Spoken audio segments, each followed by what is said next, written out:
As old as the seasons, the Harvest Kings herald the presence of death. Farmer lore. Welcome, humble adventurers, to my realm of knowledge and mystery. Here in my cursed library are endless tomes and scrolls on the darkest and evilest foes in all the realms, be they from Dungeons & Dragons, Pathfinder, the many worlds of darkness, or any realm in between. Welcome to the Dastardly decimal system.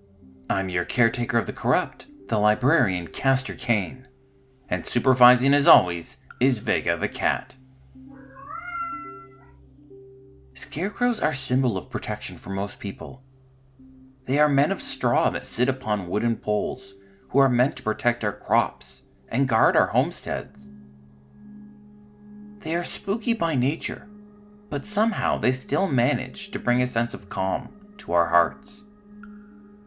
That is, until they start to move. For today's topic, I have brewed a pot of Scarecrow Tea. It's a combination of lemongrass, green rooibos, citrus, and berries, all stuffed into a burlap sack. So take a seat, have a cup, and join Vega and I as we talk about the Harvest King Scarecrow.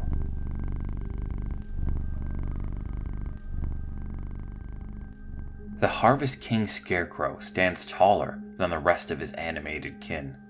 It has a macabre jack-o'-lantern that acts as its head, with vicious-looking teeth and large, sinister eyes carved into it. Every carved facial feature glows with the orange of a rampant forest fire. It has large, baleful claws that can easily rip through steel, flesh, and bone, and that are often used to rip a victim's still-beating heart out from within its chest. While the Harvest King's innards are made from straw, it is also accompanied by briar and brambles. It also has an old, mystical pipe that it carries in either its hand or its mouth. Unlike the rest of the constructs, the Harvest King is vastly intelligent, outwitting most other humans. It also possesses a deep, dark pool of knowledge and wisdom. The Harvest King is powerfully strong and surprisingly nimble, using inhuman twists and bends to avoid an attack.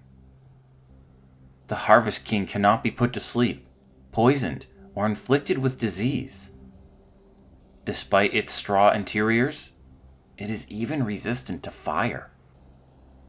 During combat, the Harvest King will take command and strengthen any nearby scarecrow or undead and command them in battle. While fighting, the Harvest King will paralyze its foes with its terrifying gaze before attacking with its fearsome claws, summoning briars and vines to restrain its foes, and even flinging its pumpkin skull towards the enemies and causing it to detonate like a fireball.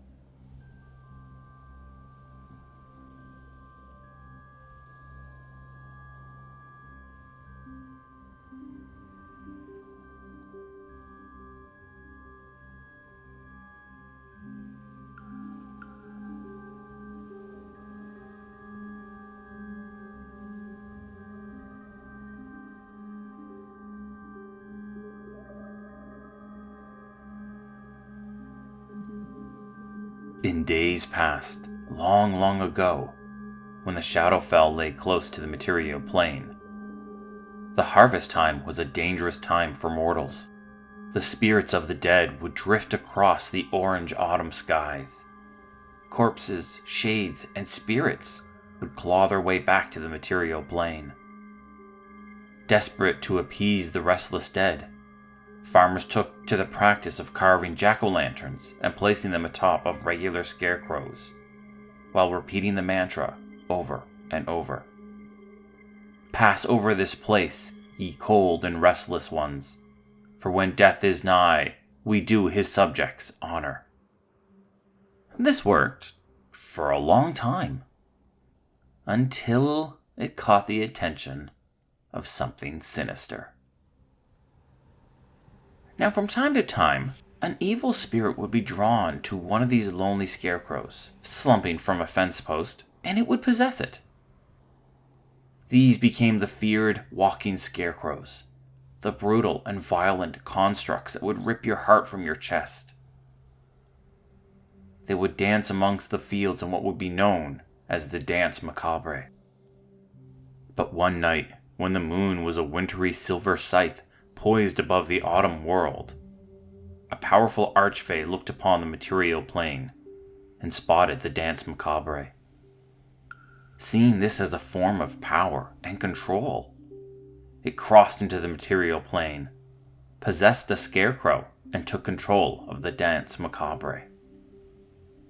Thus began the rule of the Harvest King Scarecrow. Night after night they cavorted from grave to grave, and around the countryside to attack and frighten mortals wherever they dwelt, reminding them that even amongst the bounty of their harvest and the cheer of their autumn hearth, death always loomed near.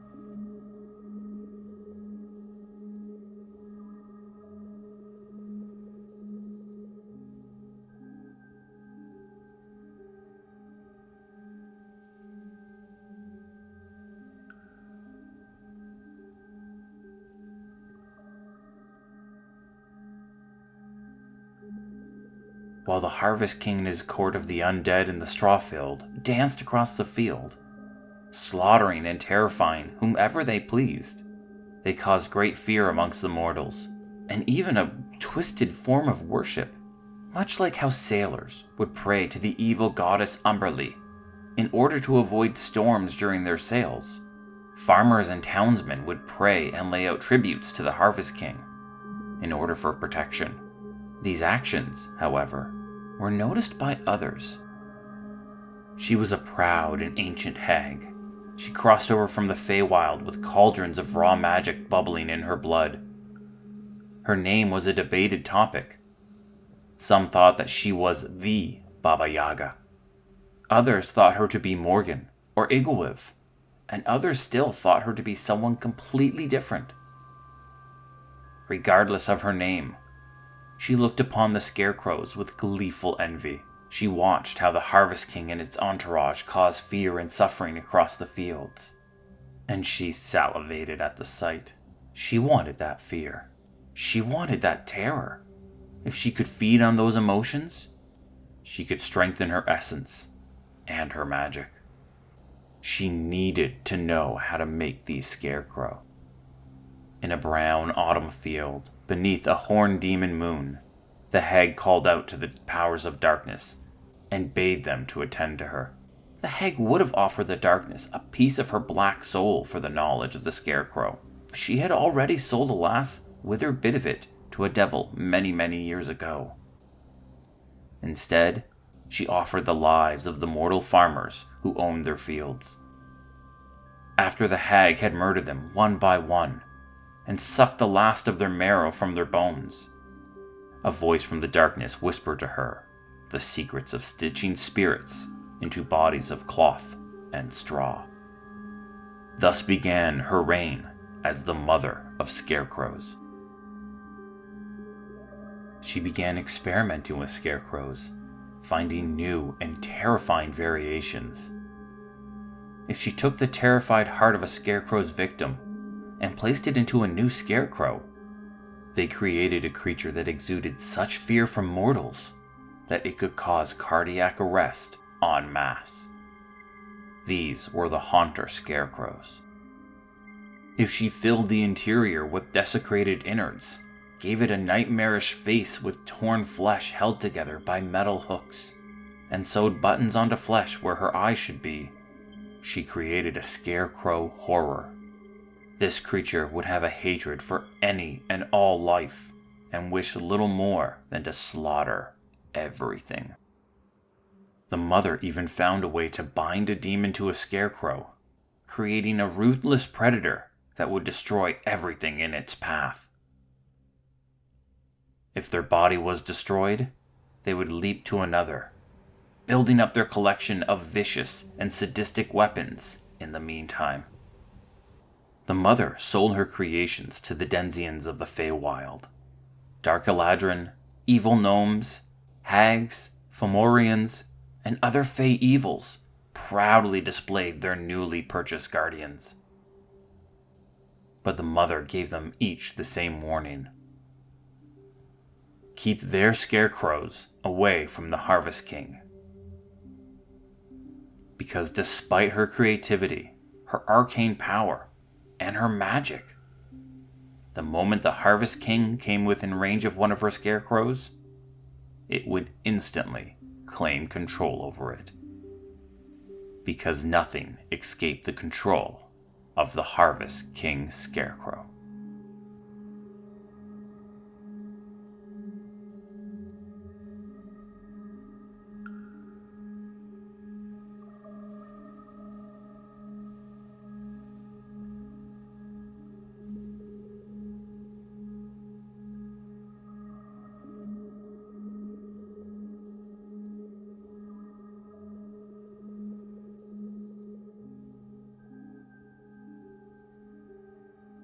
Harvest time is a time of rewards for mortals, a physical manifestation of a summer's hard work. But for many, it is a time of death. A plant's life cycle has come to an end, and its bounty is harvested before it dies. Death is always near during the harvest season. So too is the Harvest King. Bent crops and husks, the dying vines of a pumpkin patch, the chill wind that bites, and the dark souls that dance above. The Harvest King controls them all, only while the harvest season occurs. When that season passes, so too does the Harvest King. It returns to the Feywild, taking with it the legion of undead spirits with it, and leaving their scarecrow bodies inert once again. There is a small sense of reassuredness that comes with that knowledge, knowing that for those who can hold out, there will always be the reprieve from the horrors of the night.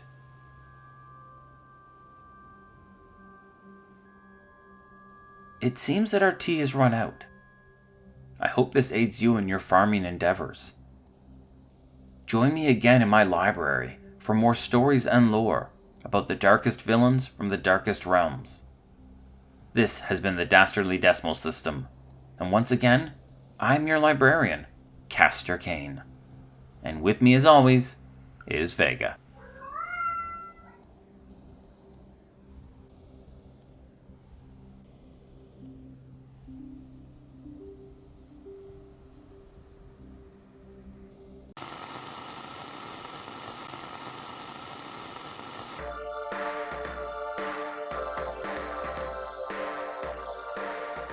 Do you love the Dastardly Decimal System and want to support us? Check out our new Patreon. Members will get access to show notes, official artwork, our new bonus episode series called Cleaning Up After Tea Time, and of course, plenty of cat pics of Vega voice actors Vash and Zid. You'll even be able to suggest a topic for a future episode. Check it out at patreon.com/Dastardly Decimal System. If you're not financially able and still want to support us, suggest the show to a D&D loving friend. It really helps us get noticed. The Dastardly Decimal System can be found on Twitter, Instagram, Facebook, TikTok, and Blue Sky at DD System Podcast. That's Delta Delta System Podcast. Drop us a message and say hi. Vega always loves the attention. This podcast was produced by Midnight Reading Audio, a division of Midnight Reading Publishing. The voice of Castor Cain is Larry Gent. Hi. The voice of Vega is provided by my cats, Vash and Zid. The Harvest King Scarecrow was found in Dungeon Magazine, issue 183. Thank you, and have a wonderful, wonderful day.